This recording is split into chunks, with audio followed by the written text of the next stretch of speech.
Lord, thank you that I know there are some things that you want to accomplish in our lives today, that Spirit, you want to come in and give us understanding and enlightenment. You want to at times convict us and challenge us and stretch us. Father, I pray most of all that you would help us be responsive to your word. Lord, help us to know the life you've called us to. We thank you in Jesus' name. Amen. Well, we're looking at the resurrection. 5 weeks, last week we talked about what happened at the cross. Today we're going to talk about the challenge of the cross, and that is to simply stop playing it safe. I thought about that theme, and I came away with some images that first off, I came away thinking about how we see our walk with Jesus too often. And it's like a cruise ship. And we come to Jesus and we think, boy, this is going to be a great life. We're going to have deck chairs. We're going to have everything we want. Everybody's going to pamper us and take care of us. And it's just going to be a really nice, easy, relaxing, and safe time. Then I thought about how Jesus sees our walk with him. And it's like this: a whitewater trip. It is Jesus intends for our walk with him to be an adrenaline rush, to be exciting, to kind of keep us off balance, keep us depending and trusting in him. And if you think about those two images, they are worlds apart. And the message of the cross, if you think about the resurrection, Jesus is really saying, stop playing. I've not called you to play it safe. I've not called you to comfort and ease. I've called you to risk. I've called you to accept challenges and boldness.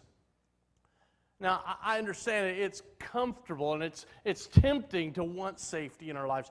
I want to share a couple quotes with you. One was Ray Johnston talking about our tendency in life. He says, there's a new idol in America. It's not one of the usual suspects. It's not sex, drugs, or materialism.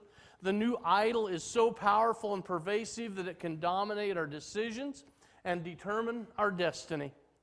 People who succumb to it see their dreams discarded, their hearts shrunken, their faith diminished, and their growth stunted. Its victims live with shriveled souls. What is this idol, you ask? The idol of safety. Scott Dudley noted in a sermon, he says, we have created the most risk-adverse society in history. We are the most seat-belted, bike-helmeted, airbagged, knee-pad-wearing, private-schooled, gluten-freed, hand-sanitized, peanut-avoiding, sunscreen-slathering, hyper-insured, massively medicated, password-protected, valet-parked, security system, and inoculated generation in history. And all it has done is to make everyone more afraid of everything. God has called us not to safety. I issued a challenge, the first message. Thinking about the Christian life, my challenge is I want you to take the Bible and I want you to find any place in there where God called someone to be safe, to choose safety over risk. Folks, he never does that. If you go back to the book of Genesis, you find Abraham. He's happy and content in Ur of Chaldees. He has his family, he has money, he has wealth, and God comes to him and says, Abraham, I want you to go with me to a land that I'm going to show you. God didn't take out a map and say, here. He didn't give him pictures of what this land was going to look like. He said, just follow me. I don't know how many of us in here would be open to that, but it was thousands of miles that he took him, and yet Abraham embraced it. Another man by the name of Moses, he'd finally gone to the desert and was content. He was taking care of sheep. He had found his wife. He was married. He was happy. And God called to him in a burning bush and said, Moses, I want you to go back to Egypt and deliver Israel. No more dangerous place for Moses than that. Think about a little shepherd boy, David.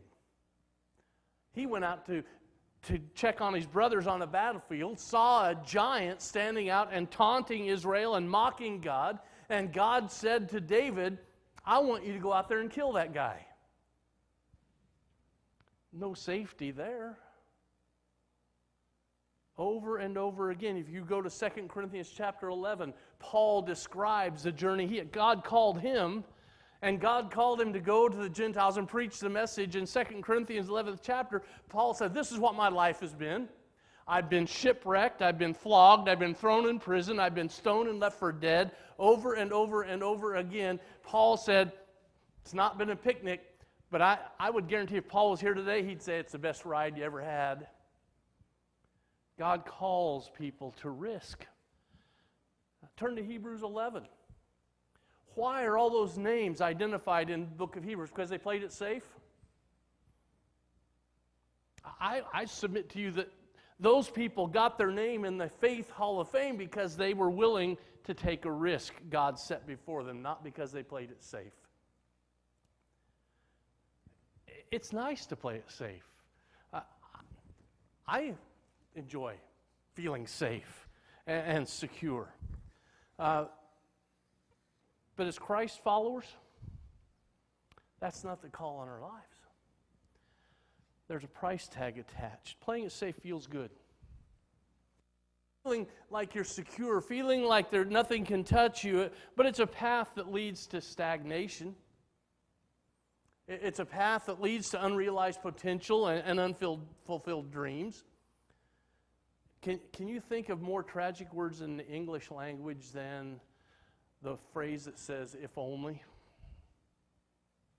Do you have any of those moments in your life? If only I had life of regret, a life that you missed out on an opportunity because you wanted to be safe. In the book Jesus Called, he wants his church back. The author said, I'm a recovering fearaholic. If given two options, I will almost always choose the safer of the two. I'll raise my hand to that.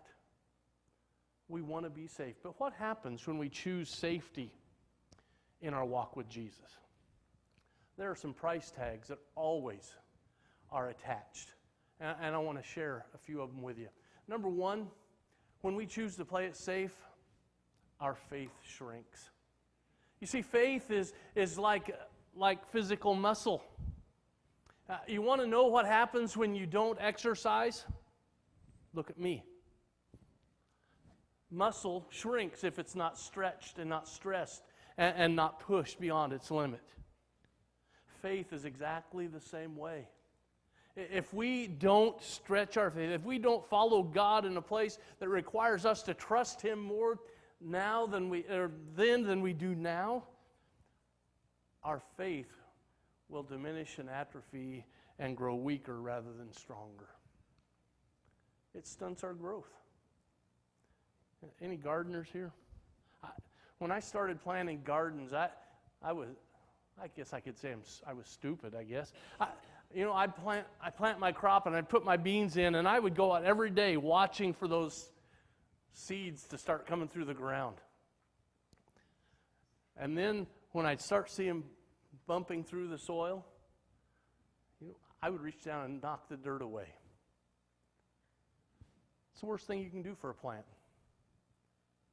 Because it's that pushing and that stress of getting through the soil that strengthens the stem and makes it able to stand up to the adversity and the different things that are going to come against it. I was reading this week trying to find out some facts about it, and I read about growing plants in a greenhouse. When the seedlings come up, they make sure they have a fan blowing on them because that pushes against them and makes that plant develop a stem that can stand up. Is there no more powerful image for us in our spiritual walk than that? If we live a Christian walk with Jesus where we are protected from every adversity, where we never take risks, never face anything in opposition, what happens to our growth? Like that plant, we grow spindly and weak, and when the adversity comes, we break. We think we're protecting, we think we're doing something good, but in adversity, we're hurting them. I see that a lot in regards to parenting today. There's a term called helicopter parents who are always hovering, who are always there protecting their children from every possible danger. And I get it. But what happens when we protect our children from everything that could be wrong and every danger in life? They grow up unable to deal with adversity and know how to cope. When we choose safety in our spiritual walk, when we choose to never take risks, we are stunted in our growth and never as strong as we can be. It prevents us from deepening our love for God. Think about some relationship you have right now. Have you ever come to that place in that relationship where you've said, you know, I can never love that person more than I do right now? Luke and Missy. Was there a moment when you held that baby in your arms? Wasn't there that moment when you said, oh, I couldn't love him any more than I do right now? It's a lie. Because I would guarantee you every day you have him at home, your love is deepening, even when he keeps you up all night. Your marriage relationship. You remember that courtship? You started in and there was that moment you said, oh, I could never love this person any more than I do right now. But it's not true. Because with the days and time, experience and interchange between people, experiences, you discover more about that person and never discover who they are, and you realize my love is stronger and deeper now than it ever was. And maybe today, at this point, I couldn't love them any more than I do now. But you see, love isn't static. Love doesn't reach a place of completeness. Love is always growing and expanding. And it's through experiencing risk and challenge in our walk with Jesus that we really discover who God is, and we walk away saying, God, I can't believe it, but I love you more today than I did yesterday. We cheat ourselves of discovering who God is and discovering what he has in mind for us. Some of us are paying awful costs because we play it safe. So how do we break free of that? Paul Tournier described life. He says, all of us have vast reservoirs of full potential, but the roads that lead to those reservoirs are guarded by the dragon of fear. If we're going to experience the life that Jesus has in mind for us, we are going to have to slay the dragon. Fear is a difficult enemy to tackle. But I want to share 5 keys for killing that dragon and breaking those chains that hold us back from taking the risk. Let's start with this. Let's start with Peter. Peter understood it. Remember the story. He and the 12 disciples had been sent on a boat across the lake. Five hours later, they were in the middle of a storm and a deluge, and they were rowing for all their might and couldn't get across. And when Jesus came walking up to him, Jesus comes, and Peter sees him and says, what? If it's you, call me to come to you. And Jesus said, come.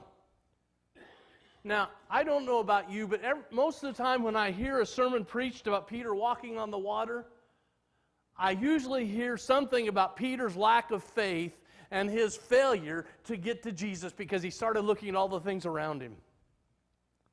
I don't remember ever hearing a sermon that praised Peter for being the one guy out of the 12 who's willing to step out of the boat. Paul was a hero. Peter was a hero. Peter was living exactly the way Jesus wants us to live, willing to step out of the boat.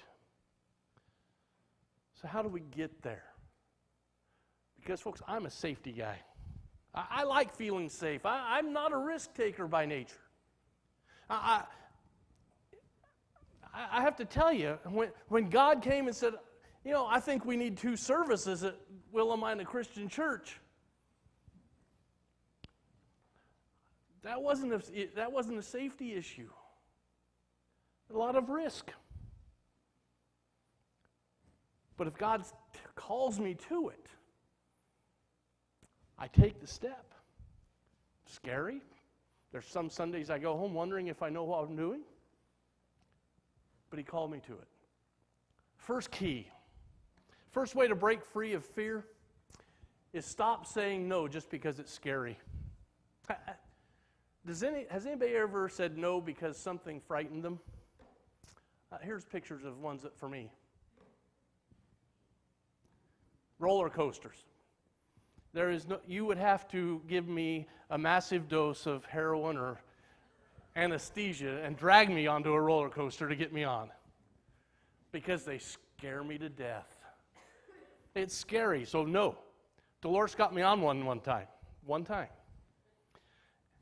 Marriott's Great America, walking through the turnstiles, and it's a long crowd, and I'm seeing this roller coaster going, and all the way through, I'm looking for the exit. I finally did make it on. Screamed like a girl all the way through it. It's the last roller coaster I've ever been on. Hang glider, you will never get me in a hang glider. You'll never get me bungee jumping. Why? Because it's scary. How often do we do that with God? God challenges us with something, and our automatic response is no. Why? Because it's scary. Jesus calls us to scary stuff. I want you to go on a mission trip. I want you to start tithing. Well, God, I don't have that kind of money. I can't afford. I want you to go talk to that person about me. I want you to ask forgiveness from that person. I want you to lead a small group Bible study. And here's the scariest one. I want you to work with junior high students. Every one of those have some fear factor to them. And I would guarantee you can think of something in your life God has said, hey, why don't you? And you said no. Because that's scary. You want to break free from the bondage of fear? Stop automatically saying no just because you're scared. I said yes to the roller coaster with Dolores, even though I was scared to death. Sometimes those scary things can turn out to be some of the best things in your life. How many of us would be parents if we'd taken time to think about how scary it was? One guy says, by saying yes, you just might be on the first day of the best run of your life. Stop saying no because it's scary. Second of all, start praying dangerous prayers. What's the most dangerous prayer you'll ever pray? It's the one Jesus prayed in the garden. Not my will, but your will be done. You see, Jesus calls us to sacrifice what we want and where we want to go and surrender ourselves to Him. Jesus said, not my will, but your will be done, and He ended up on a cross. I can reasonably assure you that that's not going to be where He's going to send you, at least right now. But what happens when you pray that prayer? Take a few minutes to look at our bulletin board on the way out. And you'll find out. You'll see a name, Mandy Krause, who has been here. She's working in Turkey with Syrian refugees. Why is she doing that? One of the most dangerous regions in the world today. Why is she doing that? because she prayed that dangerous prayer, Lord, not my will, but your will be done. You'll see the names of C.Y. and Patricia Kim, who years ago prayed that prayer, and God sent them to the communist nations of Asia.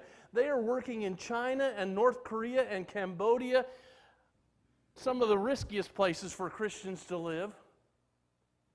And yet, because they prayed that prayer, God has touched lives throughout China and North Korea and Cambodia and the Philippines and Thailand in ways that no one else could have ever done. My friend Jeff Phillips and his wife Kathy, we graduated from San Jose the same year. He prayed that prayer. And God sent him to Chile. But because he prayed that prayer, there's no way of counting the number of lives that have been touched for Jesus in Chile, in Peru, and in neighboring nations around. Their ministry has blown up. Why? It all started with that prayer. Not my will, but your will be done. Start praying, dangerous. God will take you at your word. And he will lead you where you never thought you would want to be. Number 3, get out your wallet. You knew I was going to get to giving, didn't you? Giving can be challenging. But I'm not talking about just money. But I think about Paul's words when he talked about the Macedonians. He's writing to the Corinthians, says, now brothers and sisters, I want you to know about the grace that God has given the Macedonian church. In the midst of very severe trial, their overflowing joy and their extreme poverty welled up in rich generosity. For I testify that they gave as much as they were able and even beyond their ability. Entirely on their own, they urgently pleaded with us for the privilege of sharing in the service of the Lord's people, and they exceeded our expectations. They gave themselves first to the Lord, and then by the will of God also to us. Giving can be an exciting adventure, especially if you don't understand how you're ever going to be able to afford to give. But it goes beyond the money in your wallet. It goes beyond the physical things you own. It extends to every area of your life. We received the Santa Clara newsletter. It had an article from one of the elders in the church called Giving versus Getting. And it opens with this statement at the beginning. He says, I don't go to church so that I can get. I go to church to see what I can give. Those are the words of an elder that served at a church where he was the minister. And he continued that article. He says, that statement has stuck with me for decades. And they weren't just words for that elder. He taught classes, helped with services, invested time in people, and volunteered in countless ways. I never heard that elder complain about not getting. He never said, I'm not getting fed here. He never said the music or worship was not to his liking. He never complained when the sermons weren't quite up to par. He never griped that people weren't friendly enough. He never expressed dissatisfaction when other members didn't do their part or work as hard as he did, because he came to give, not get. He continues by saying, it's my intentional goal to be a member and an elder with the same spirit as that elder years ago. Yes, I do like to get. I enjoy the preaching at Santa Clara and get a lot out of it. I cherish the love and friendship we experience at church, but it is the opportunity to give and to contribute that is the most important. Interesting that one of the best, I won't say cures, one of the best treatments for depression is focusing on somebody else. Getting outside myself and starting doing something for someone else. God has not called us to a place of constant getting. He has called us to be a giving people, to have my gratitude for what He's done for me extend itself and give itself to others. So, in a sense, get out your wallet if you want to break free. Open up the wallet that has your time, your talent, and your treasures in it, and use it and give it. and break free of that fear and desire for safety. Number 4, stop watching, start living. I'm in recovery, so I'm going to say I'm Don Shelton, and I love watching sports. I love sports. If there's a Yankee game on or a Beaver game, I can guarantee you where you'll find me. Time allowed. 5 o'clock this afternoon, I can tell you where I'm going to be. Watching the Yankees play the Tigers. I love watching sports. But looking back over my life, I can honestly tell you, there's one thing that overshadows watching it. That was playing it. Now, I was never any good at any of them. But there was something about getting out on the field of a pickup football game, something about getting onto the baseball field and playing baseball or the basketball court that just brought something to life that watching it couldn't. And I miss those days. Tore my Achilles tendon, and Dolores said, "You're never playing basketball again." I miss basketball. I miss softball. I miss all that. So I enjoy watching.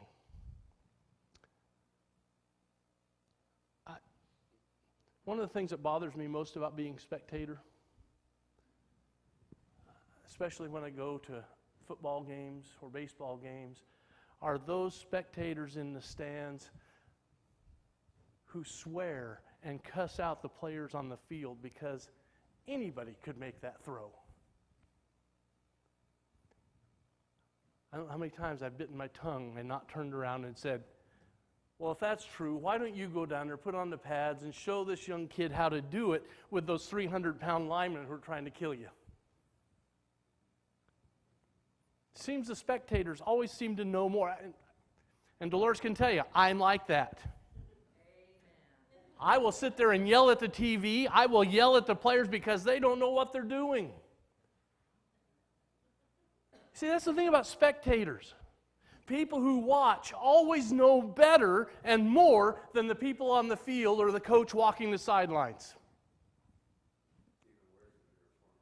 That's right. You can see it, and so you criticize and you jeer and you boo, even when people are doing the best they can.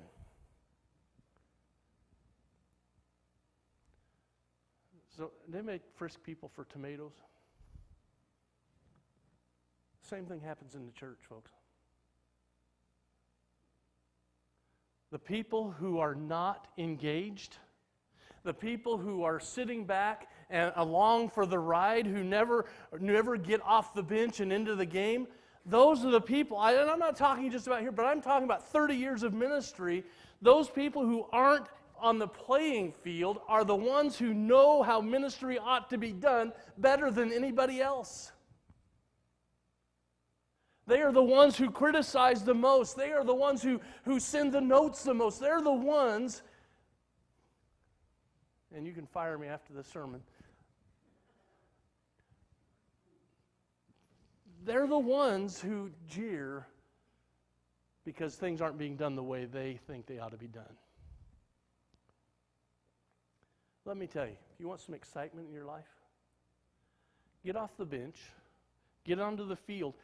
In ministry, 30 years, the most exciting point of my life has always been on the field where people are cheering you and jeering you, because it's a life of engagement. Let me just say, if you're not happy with where your spiritual life is right now,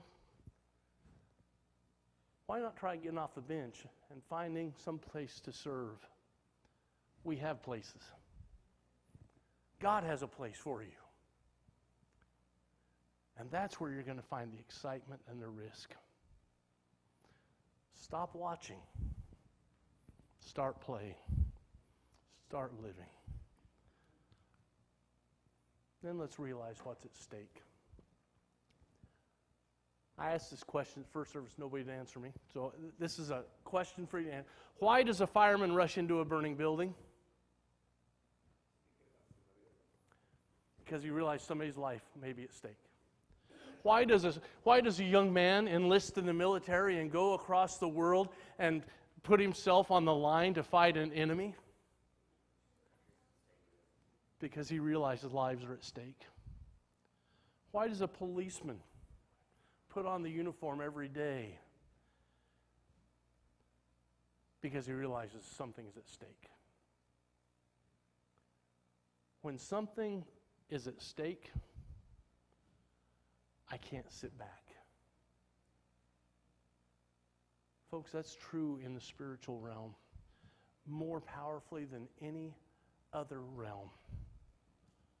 You see, does it really matter what we do here on Sunday morning? Does it really matter if we're a church that's taking risks and reaching out to our community? Does it really matter? I want to let you know, the life of this very congregation hangs in the balance. The life of the church worldwide hangs in the balance on whether we understand what's at stake. The life of this church is at stake if we do not. But more powerfully, we live in a world where people's eternal souls are at stake. Whether we take the risk or not will determine where people will spend eternity.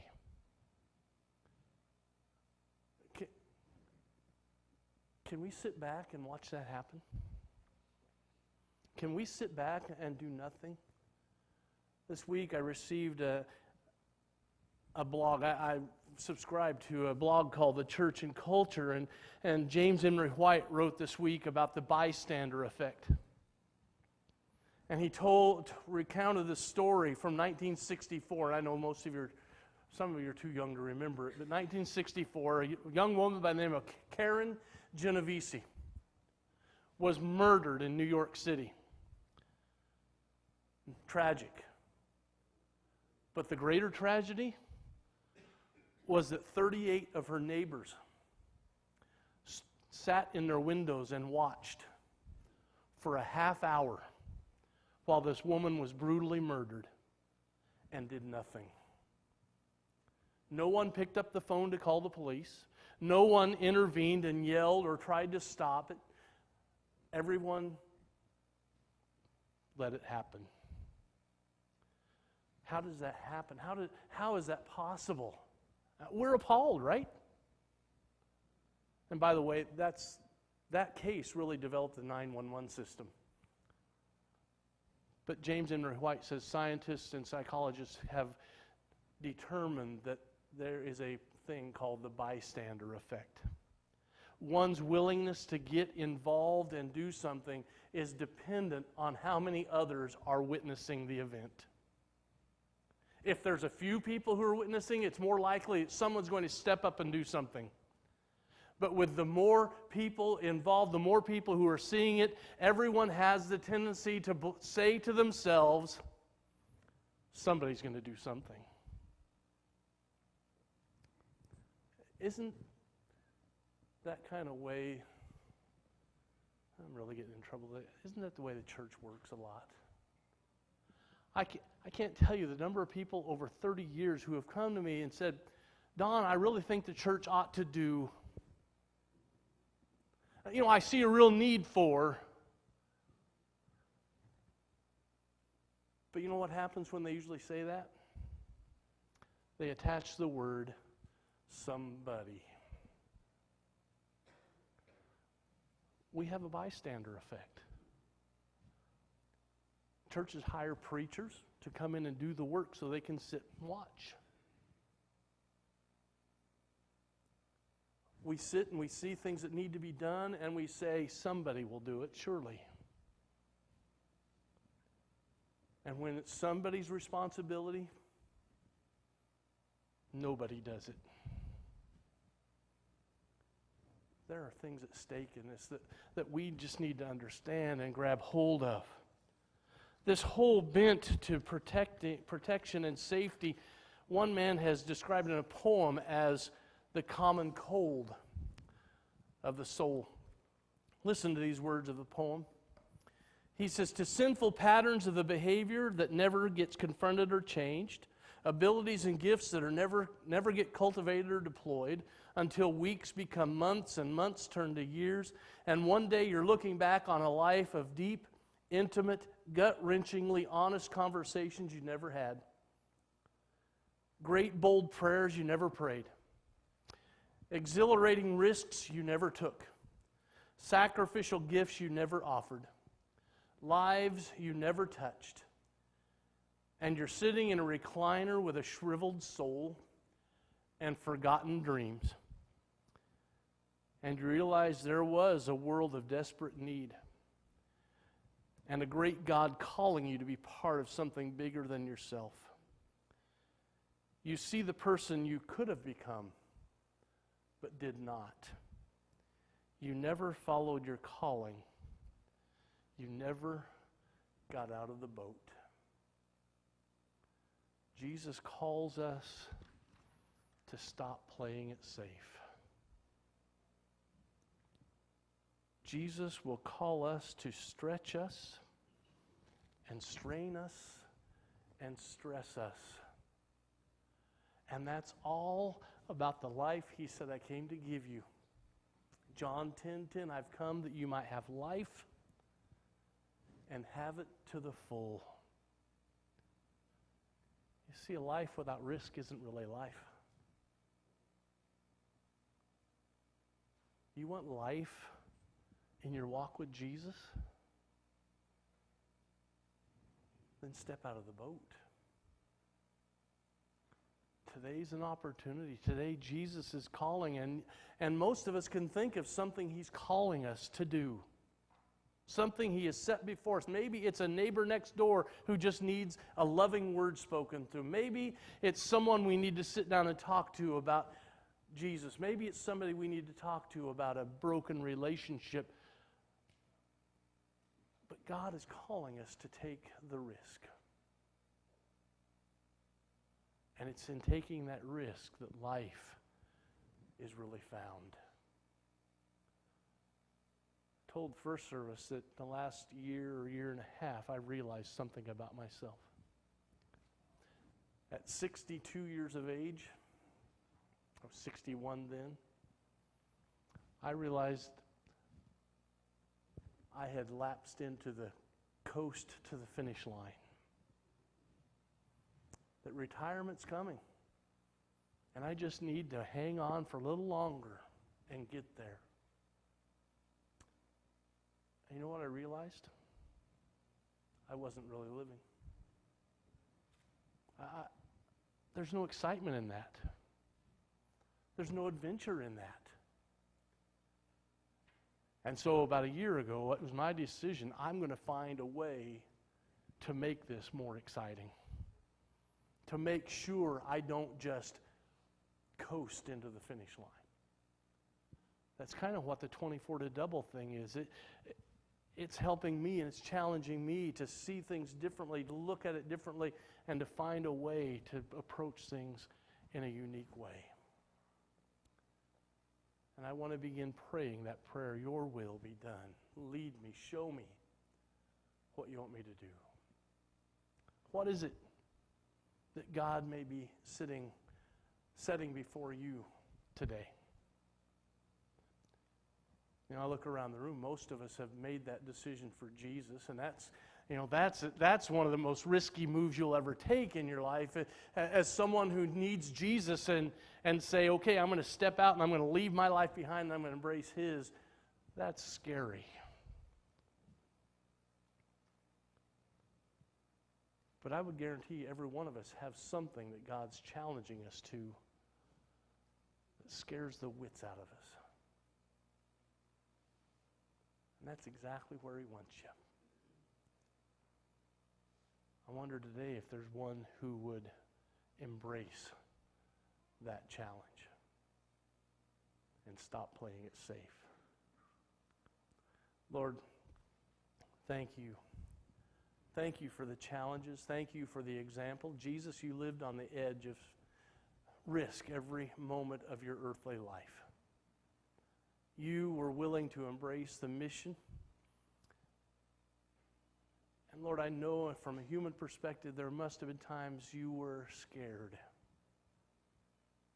but you pushed through it. Lord, you have so much of life for us to experience. So much fulfillment, so much excitement, so much satisfaction that could be ours if we would just simply take the risk. Help us to abandon the boat and walk with you on the water. Lord, speak to us today. As we gather around your table, Lord, let us begin praying that dangerous prayer. Let us begin asking and contemplating what we'll do with the challenge you're setting before us. Thank you, Jesus, for sacrificing your life that we might live. I honor you now in Jesus' name. Amen. In the morning